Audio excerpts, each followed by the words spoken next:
my funnily lovelies. In case you are new to this channel, my name is Kirsten and this is Funnily AIP, which AIP stands for Autoimmune Protocol. Now, in case you don't know, here comes my legal disclaimer.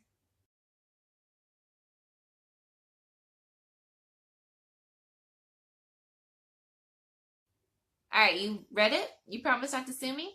Wonderful. Moving into the video, so the topic for today is going to be, will AIP or Autoimmune Protocol be the next 2019 to 2020 diet trend?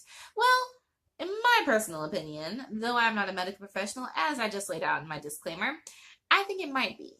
Because there's been sort of a resurgence of paleo, and Autoimmune Protocol is paleo in nature. Now, paleo has more offerings in their ingredients list than Autoimmune Protocol. In case you don't know what Autoimmune Protocol is, it is an eating regimen for someone who has an autoimmune disorder, meaning that they are trying to avoid any foods that could potentially trigger flare-ups. And gradually there are stages where you introduce certain foods back again, and if you can take them, then you are pretty much getting your body back to a normal rate, and you're figuring out either what you're mainly having flare-ups against. Also, you're also getting your cells more accustomed to introducing those things back in. So maybe if they were sensitive to them before, maybe staying away from them and having lesser flare-ups will help your body to become accustomed to those ingredients again. So it works as sort of a twofold purpose for autoimmune disorders. Some people have been able to get their autoimmune disorders into remission by going on Autoimmune Protocol temporarily for about, I think, maybe a few weeks to 30 days or a month or two. It all depends on what your medical professional may state or what you decide on your personal volition, what you want to do with your healthcare goals for your autoimmune disorder. But it is designed to be largely temporary. For me personally, I have a disorder called HS, which is hidradenitis suppurativa. It is a disorder where one gets boils pretty much in all of the lymphatic areas. Lymphatic areas being under your arms, around your chest, and in your leg area. That's where I got my boils. I would get painful boils about the size of a baseball in diameter between my legs, under my arms, and it would make them very, very painful. They were very, very painful. It would hurt to sit and it would hurt to walk. I had a lot of pain from my disorder.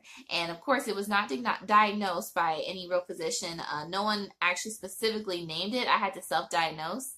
And once I self-diagnosed, I was able to look up more things out there, more resources. And one of those resources happened to shed light on paleo/autoimmune protocol.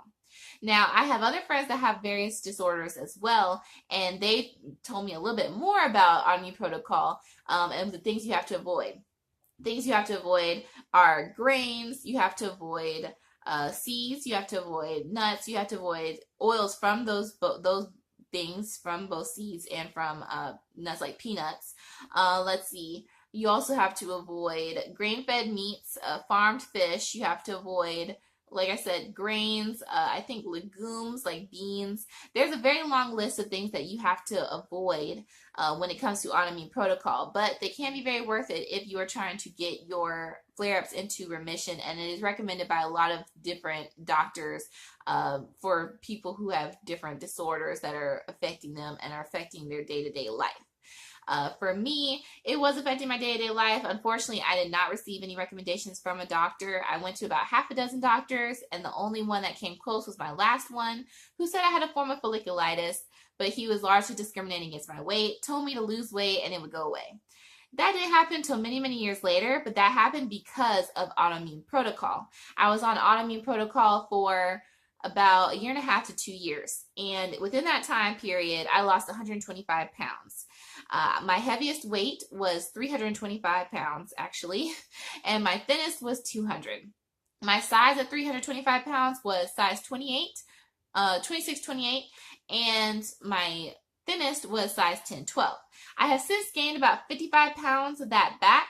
I'm now at size 18, 20 in 2018, but I am trying my best to get back to size 12 because I think I was most comfortable at that size. I'm estimating that if I am able to stay consistently on Autoimmune Protocol for the next 5 to 6 months, that I should be at my goal of size 12 by, let's see, probably like July. I'm going to give myself some leeway to the later part of the summer, to July of 2019. So stay tuned if you want to see if I make it. I am pretty bent on it and pretty like, you know, steadfast on trying to get there because the added weight has definitely changed me a bit. I've had a harder time walking dogs and also just doing. So being on autoimmune protocol was able to help me with my autoimmune disorder. And actually there are way more disorders that are autoimmune in nature as well, such as popular ones, well, not popular ones, but more common ones or more commonly known ones, such as like celiac disease. That's another reason why I think that it may become a diet trend for 2019 or 2020 is because that's pretty much what happens. Every time a diet or eating regimen gains traction and popularity, it's due to someone losing a bunch of weight. There was the whole gluten-free wave of things, movement for those who had celiac disease because people were discovering that they were losing like 20 and 30 pounds while being gluten-free and things like that. I think the other one, ketogenic, might be related to some kind of medical stuff in some way too.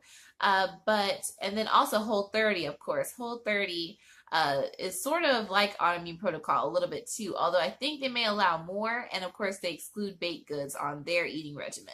So I think because autoimmune paleo I've just said it, autoimmune protocol is paleo in nature, I think that it would be easy for people to transition from going from paleo to autoimmune paleo if they wanted to. And so that's just a different motivating factor for pushing autoimmune protocol into being seen more positively and more frequently by the masses. So for those reasons, I think that autoimmune protocol is probably going to grow, especially once people hear about me and how much weight I've lost. I don't know how big of a deal people are going to make out of it, but I mean, it would be nice for people to learn about my experience because it's an interesting one for sure, if nothing else. And also, aside from that, I mean, there's a lot of people that don't even realize that they have autoimmune disorders. Autoimmune disorders are actually a whole lot more frequent than one would think. I think it's like 1 out of every 5 or 1 out of every 8. Don't quote me on it, but it's out of a small amount of handful numbers that, you know, people have autoimmune disorders when they don't even realize it. I think I was reading something the other day that was saying that a lot of people have food sensitivities and don't realize it too. So there are a lot of different things that can go wrong with our bodies, and a lot of people just don't understand or don't even see what's going on. They just think, oh, well, it's just, you know, my body acting up, but it may have an underlying issue that could get way worse in the future if you're not more proactive against it. So for that reason, autoimmune protocol, I think, is going to gain further recognition in the future. But we don't know. It could be 2019, it could be 2020, it could be 2025. Who knows? But I mean, personally, for me, I think autoimmune protocol works, and I'm meeting more and more people that have crazy autoimmune disorders that, I mean, their body doesn't get as tore up as mine because I have scars everywhere from my boils being all over from head to toe. But still, you know, they still are going through a lot of, you know, painful suffering reactions, which is just terrible for them. But I mean, I think that there are a lot of people that have Hashimoto's thyroiditis. I'm sorry. There's also people I've known that have had lupus. Let's see, what else? Then there's just people who have just general migraines. There's some people that get really bad migraines. I have a lot of friends that are sensitive to perfumes and scents, and anything scented triggers hefty migraines for them, and I really feel bad for them. And I mean, I could never understand because my suffering is so much different from others. But if one is on autoimmune protocol, that may be able to alleviate some of that suffering, but it's up to each person whether they want to do that or not.